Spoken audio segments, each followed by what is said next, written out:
bersyukur, kita menyambut baik bahwa kegiatan ini telah memberikan satu spirit pada kita sekalian, sehingga kemudian bisa membangkitkan kita untuk menggeliat perekonomian kita.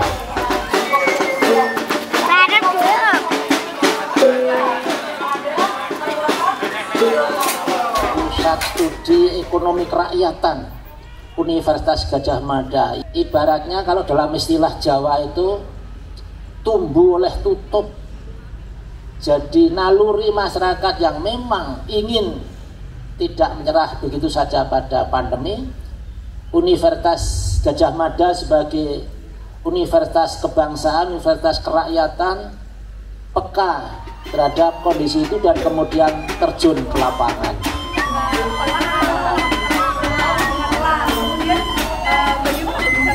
Dengan mengucap Bismillahirrahmanirrahim, maka Festival Menoreh Nyawiji bersinergi secara resmi saya nyatakan dibuka.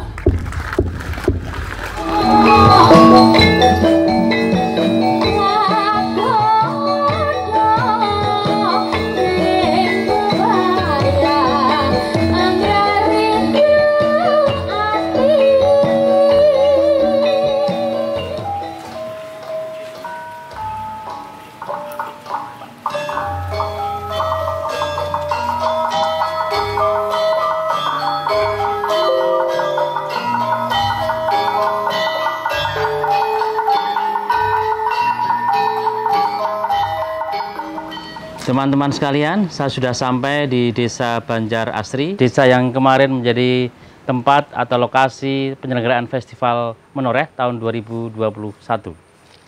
Festival Menoreh itu adalah salah satu agenda kegiatan yang diselenggarakan oleh 7 desa di kawasan lingkar Menoreh.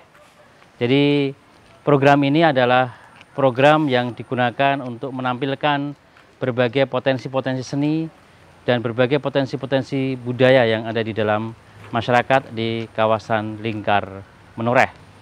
Fustek UGM itu melakukan berbagai bentuk kegiatan-kegiatan di dalam rangka mendorong akselerasi peningkatan kesejahteraan masyarakat, pengurangan kemiskinan, ketimpangan melalui optimalisasi potensi-potensi sosial budaya dan juga potensi-potensi ekonomi yang ada di masyarakat.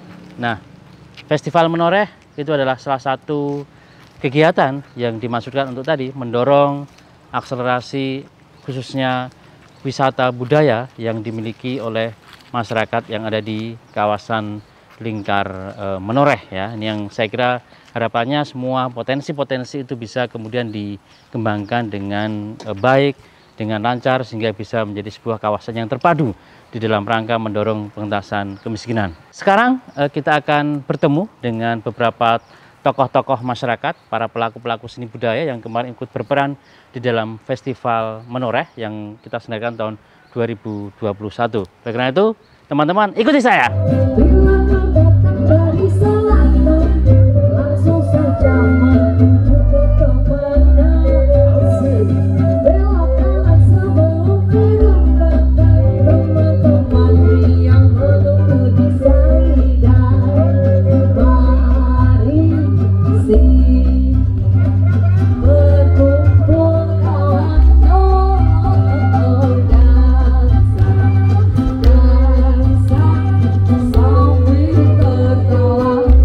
Teman-teman yang terhormat, saat ini saya sudah sampai di Desa Wisata Kampung Sumber Lumpang.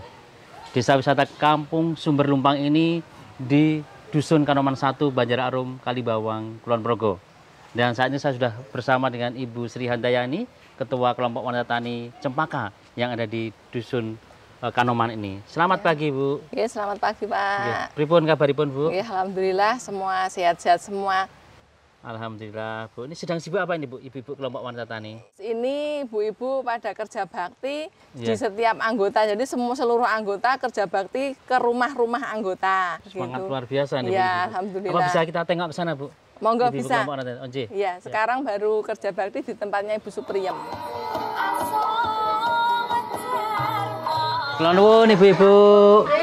Nggih. Nggih, pripun kabare, Bu? Sehat.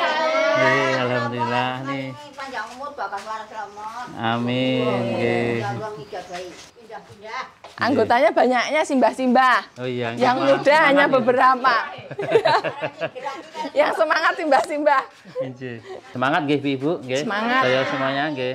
Nggih. Mungkin Bu Sri bisa cerita ya Bu, kegiatan-kegiatan kelompok wanita tani yang ada di sini apa aja Bu? Nggih. Oh, kegiatannya ini khusus untuk penanaman tanaman sayuran yang ada di pekarangan yang sering dikonsumsi, juga mudah ditanam.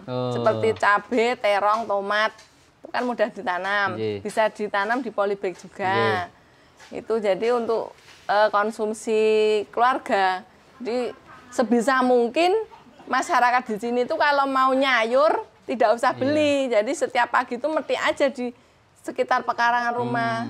Kelompok wanita tani ini kan ikut festival menoreh sih Bu ya. Kira-kira partisipasi apa yang ditampilkan oleh ibu-ibu KBT di festival menoreh kemarin Bu? Oh, kemarin tuh ibu KBT menampilkan di pasar taninya. Untuk di festival menoreh itu kita menampilkan berbagai macam sayur mayur yang kita tanam, kita jual di sana. Olahan yang bisa kita buat, kita jual di sana. Alhamdulillah dapat berjalan dengan lancar. Juga ibu-ibu juga ada pemasukan juga. Terus untuk yang ini Kampung Sumber Lumpang kemarin di Festival Menoreh mengedepankan wisata edukasi kebudayaan dan permainan tradisional yang sangat sekarang kan anak-anak sudah beralih ke gadget ya.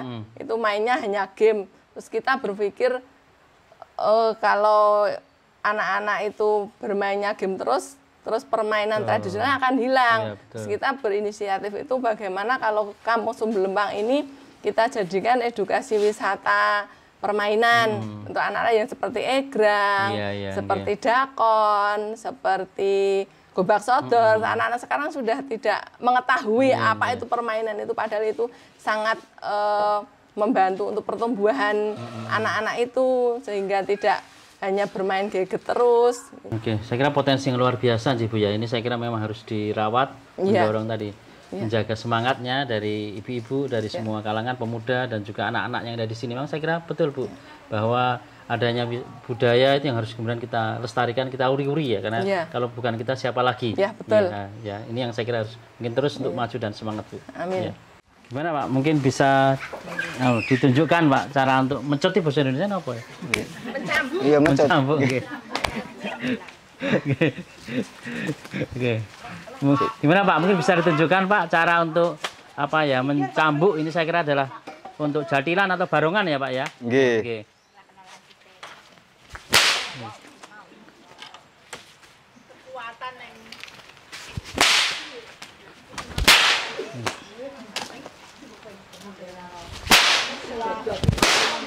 Luar biasa Pak, luar biasa. Coba saya Pak ya. Abot ya. Jangan sampai kesabet.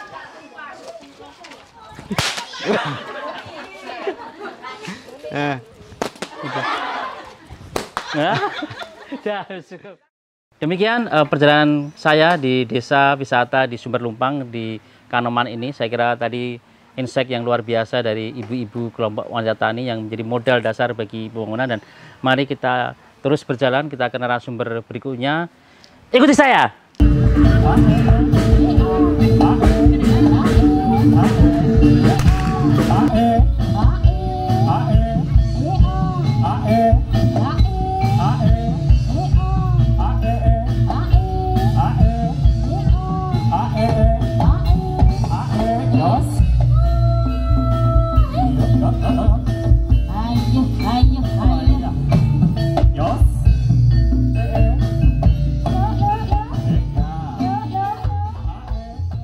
Teman-teman, perjalanan kita akhirnya sampai ke Pak Tony Okvianto.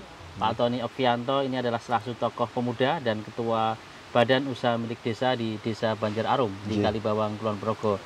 Saya tuh pengen tanya nih beberapa hal ke Pak Tony, karena Pak Tony kan tahun kemarin itu menjadi ketua penyelenggara ya untuk festival menoreh. Itu kan bukan hal yang gampang ya Pak, menjadi ketua penyelenggara, menyatukan 7 desa yang ada di lingkar menoreh ini. Nah, yang pertama saya tanyakan ke Pak Tony itu kira-kira bagaimana Pak proses penyelenggaraan Festival Menoreh kemarin? Mungkin kira-kira apa kesan pesan yang kira-kira kemarin ya didapatkan dari penyelenggaraan Festival Menoreh? Yang perlu saya sampaikan di sini bagaimana mekanisme saya atau prosesnya dalam mempersatukan 7 kelurahan tersebut ya. Mungkin yang pertama niat kita dari awal Pak. Kalau kita memang sudah komitmen untuk kemajuan bersama di 7 kelurahan itu pasti insya Allah akan diberikan kemudahan. Memang pada awal-awalnya ego sektoral masing-masing kelurahan itu ingin menampilkan apa yang ada potensi di wilayah itu memang besar. Memang pada awalnya agak ada kendala dalam artian memang pada masa pandemi ini, apalagi festival tersebut nanti otomatis akan mengundang banyak massa. Ada tingkat keraguan-keraguan di situ, apalagi juga dari para pemangku kebijakan dalam artian dari pihak Kapanewon, kepolisian, bahkan juga dari tingkat kelurahan. Setelah kita berusaha meyakinkan di 3 unsur kelembagaan pemerintah tersebut, akhirnya disepakati dan disetujui diadakan di Kelurahan Banjar Asri. Kita tampilkan, kita display potensi-potensi yang ada di wilayah lingkar Menoreh, 7 Kapanewon tersebut.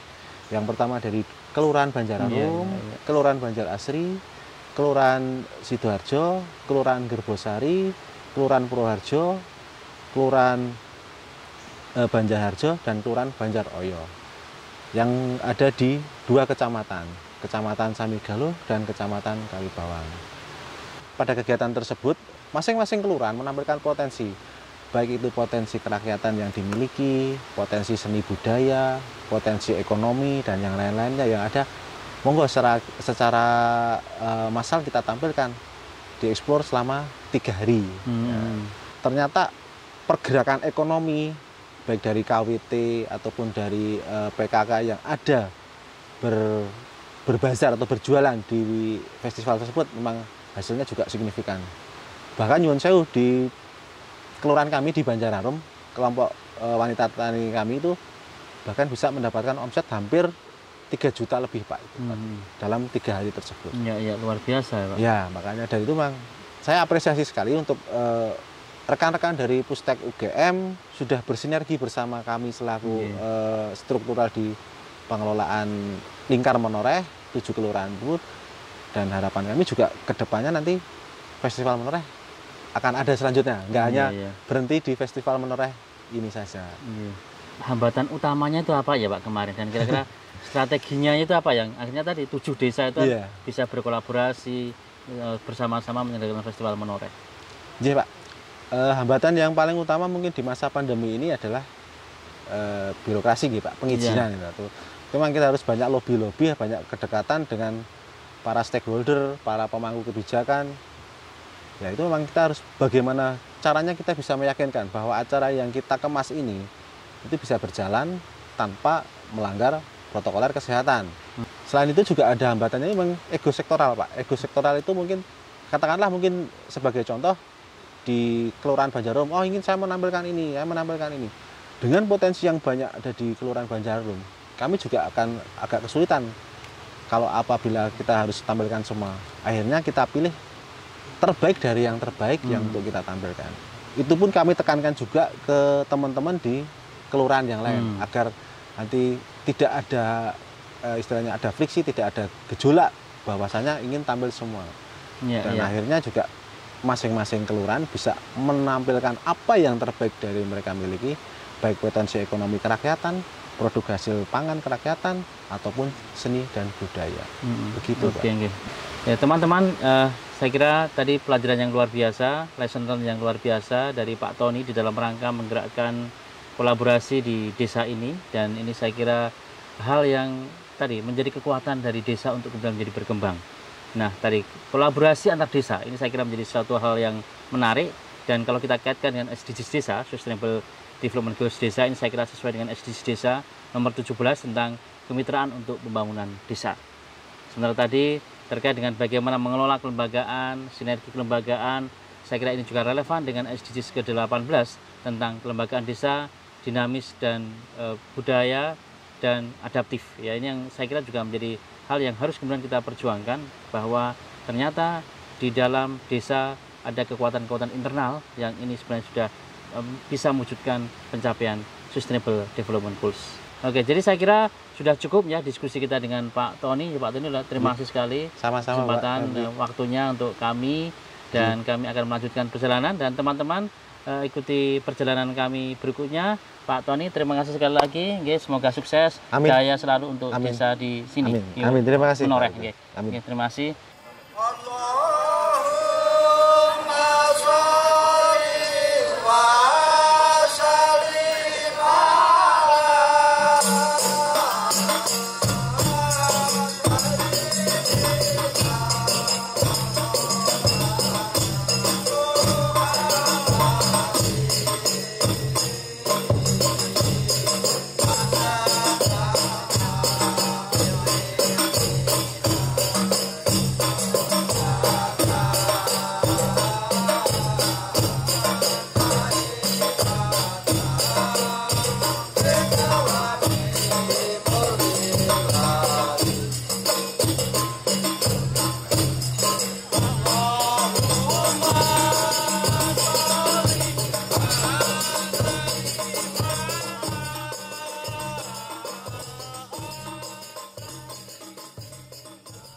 Teman-teman, saya sudah sampai di Progoharum, salah satu destinasi wisata yang ada di Banjar Arum, Kalibawang, Kulon Progo, dan kita akan ketemu dengan Mas Tri.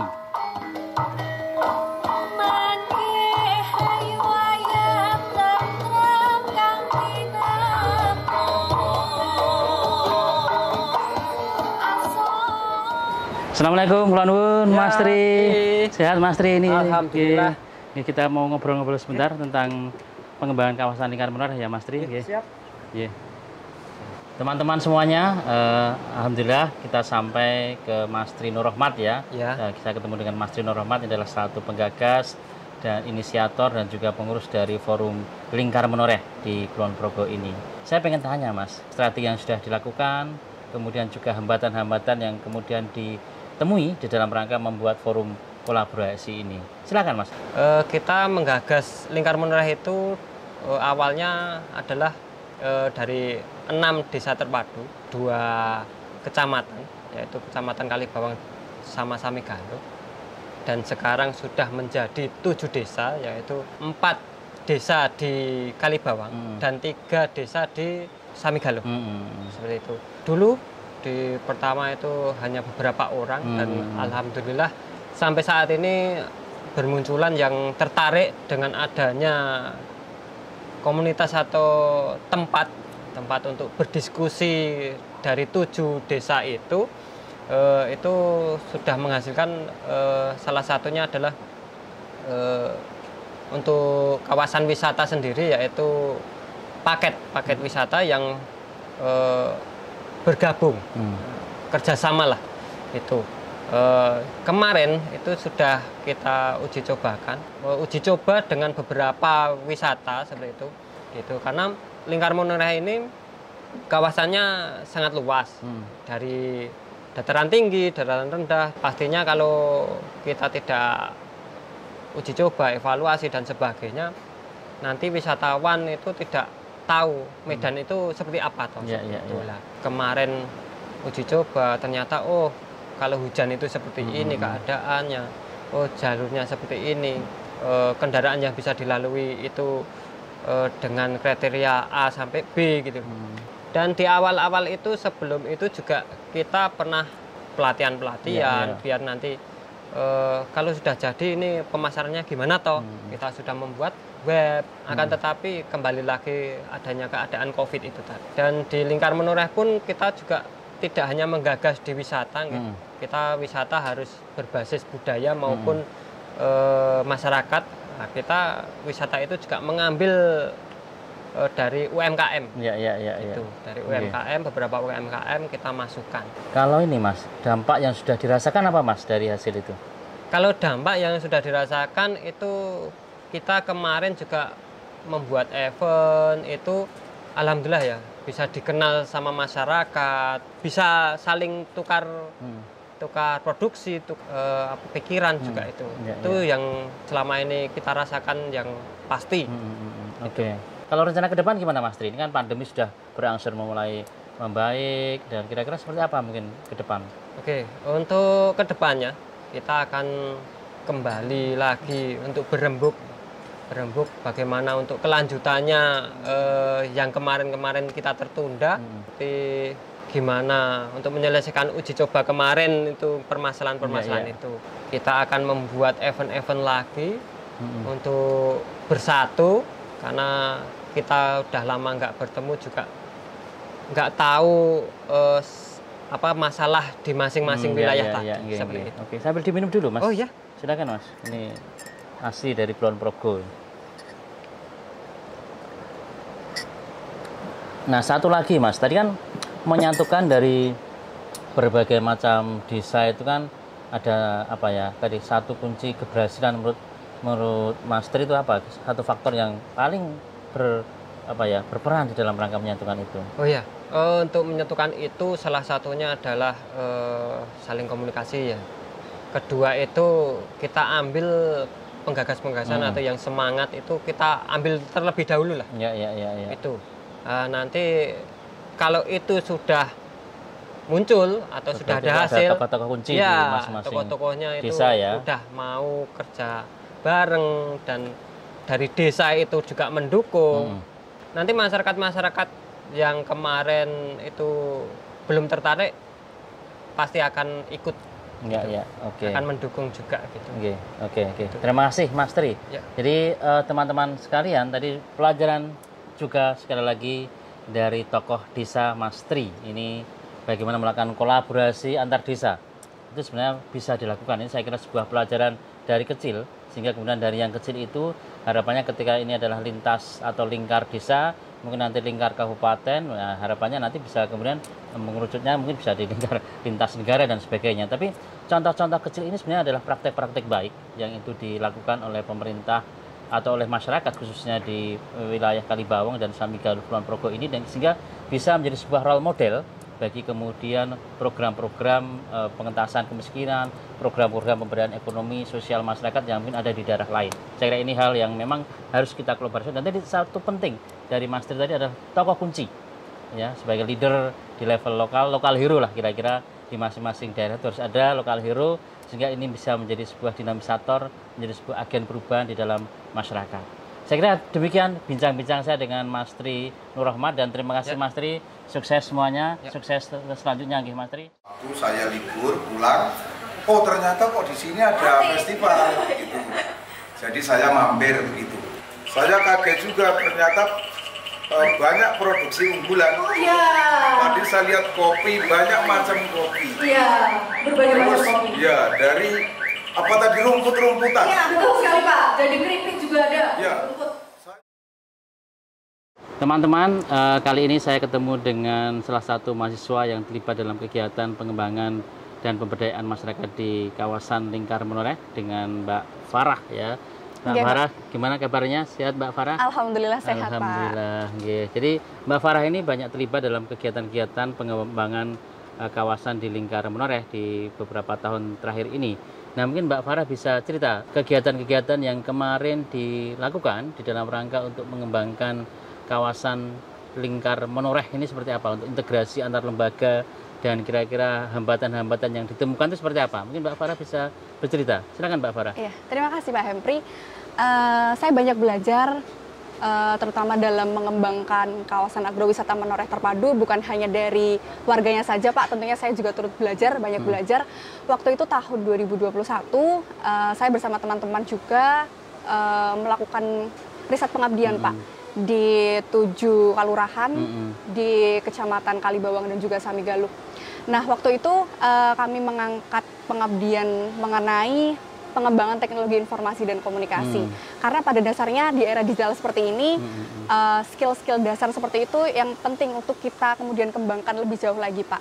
Nah, kemudian kami mengangkat beberapa hal penting yang kami fokuskan dan spesifikkan. Di antaranya ada penulisan, kemudian tentang video, juga tentang bagaimana memasarkan UMKM, Pak.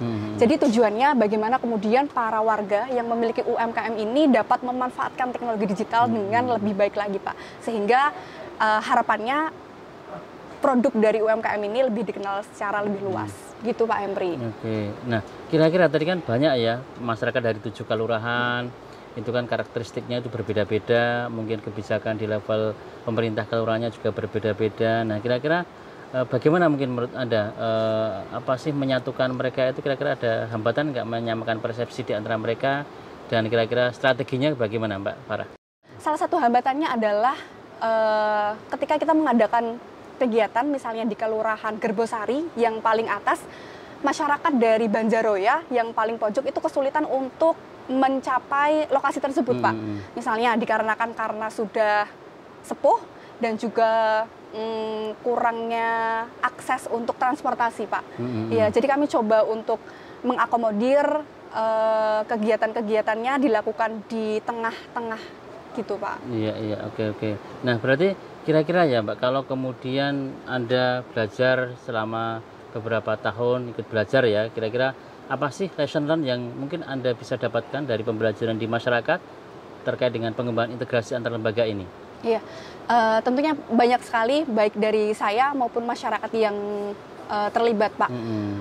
Bagi saya besar sekali harapan saya untuk bisa memberikan akses yang lebih luas terhadap masyarakat, karena kemauan masyarakat untuk belajar itu sebenarnya antusiasmenya tinggi Pak, tinggi sekali. Tapi bagaimana kemudian pihak ketiga untuk memfasilitasi hal tersebut itu perlu mendapatkan dukungan lebih Pak. Jadi ketika kemampuan dari masyarakat dan antusiasme masyarakat ini diimbangi dengan kesempatan dari pihak ketiga untuk mengakomodasi dari antusiasme tersebut, mungkin akan tercipta suatu inovasi dan suatu dorongan untuk masyarakat lebih maju lagi Pak. Iya. Satu kegiatan yang kemarin diselenggarakan di dalam rangka untuk pengembangan integrasi antar lembaga adalah Festival Menoreh.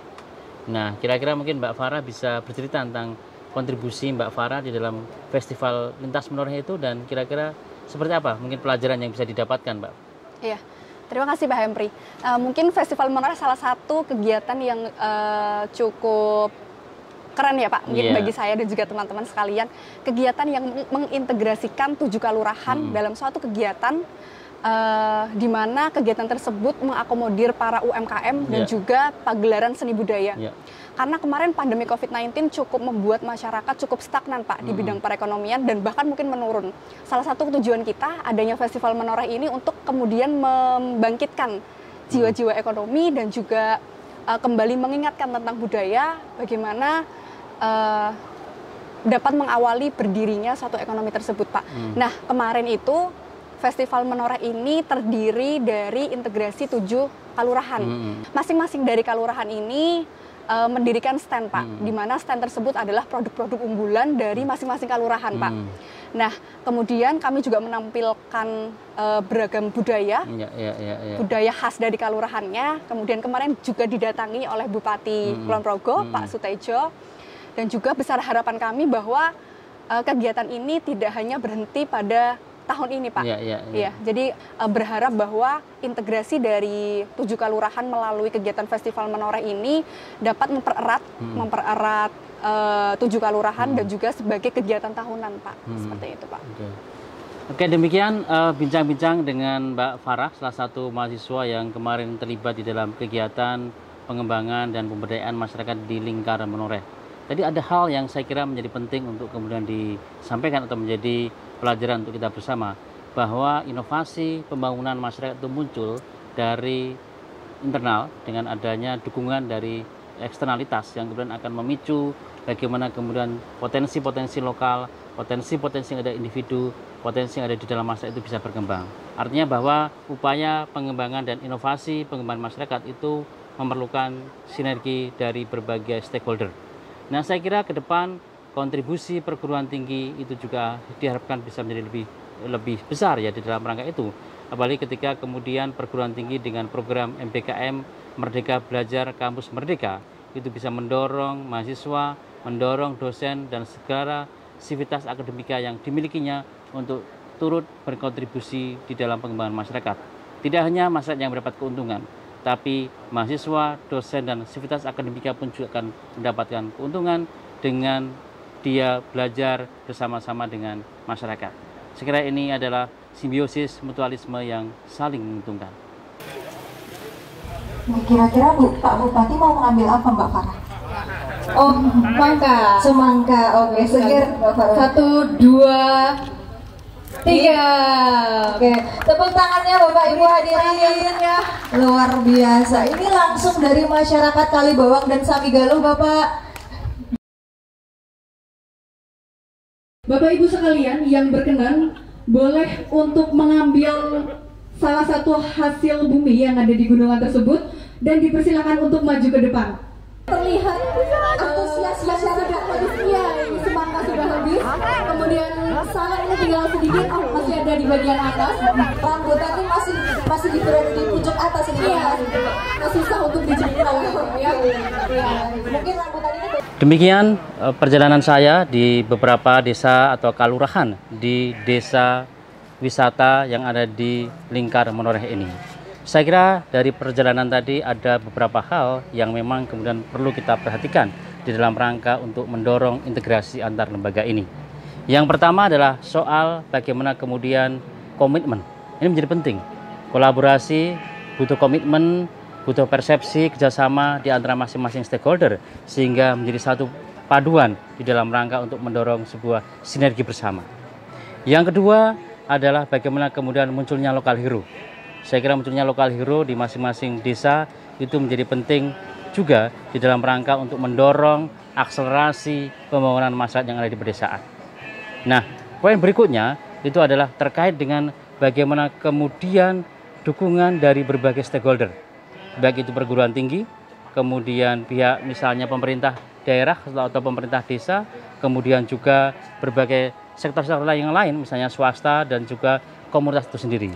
Inovasi itu muncul ketika kemudian berbagai sinergi, berbagai aktor itu berkolaborasi untuk mendorong potensi-potensi yang ada di dalam masyarakat. Dan satu kata kunci penting, masyarakat pedesaan itu punya potensi yang luar biasa.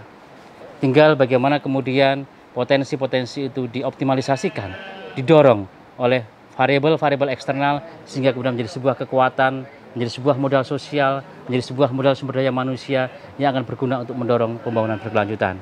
Demikian dari kami dalam rangka memberikan video dokumenter tentang Nyawiji Sinergi, membangun model ekonomi kerakyatan di desa wisata dalam rangka mendukung Sustainable Development Goals. Semoga kita akan bisa terus bersinergi bersama-sama dalam rangka membangun ekonomi kerakyatan, membangun ekonomi dari bawah. Itu saya kira menjadi kata kunci untuk membangun Indonesia yang berdaulat. Salam desa berdaulat, salam desa berdikari, salam ekonomi kerakyatan, dan sampai jumpa. Neng kulon progo kabeh iya ono, tari angguke wis kondang kalogo, jadilan incling lan oglek iya ono, kulon progo panggon seni lan budaya. Kulon progo iso natur, iso ngingu, iso gawe. Terima kasih, tepuk tangan untuk kita semua.